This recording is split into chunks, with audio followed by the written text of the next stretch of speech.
কদমবুসির পরিচয়। কদমবুসি আদৌ কি জায়েজ? জানতে হলে দেখতে হবে।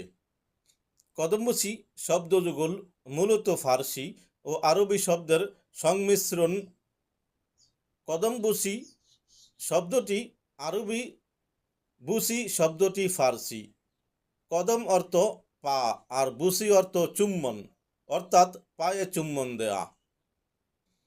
মাওলানা আশরাফ আলী থানভী রহমতুল্লাহ আলাইকে যখন প্রশ্ন করা হয় পা চুম্বনের অর্থ কি, এটা কি সরাসরি বা চুম্বন করা, নাকি হাজরে আসওয়াতের মতো আগে হাত দিয়ে পা ছুঁয়ে তারপর সেই হাতে চুম্বন করা, অথবা সাধারণ কোনো অর্থ নেওয়া হবে, থানভী রহমতুল্লাহ আলাই সাহেবের উত্তরে প্রথম অর্থই, অর্থাৎ সরাসরি চুম্বন করাই এর প্রকৃত অর্থ, আর দ্বিতীয় হাত ছুঁয়ে চুম্বন করার অর্থ ভিত্তিহীন, অর্থাৎ বুজুর্গানে কেরাম, সম্মানিত ব্যক্তিবর্গ, মা বাবা, উস্তাদ ও আপন মুর্শিদকে সম্মান ও তাজিমের সাথে পায়ে চুমু খাওয়াকেই বলে কদমবুসি।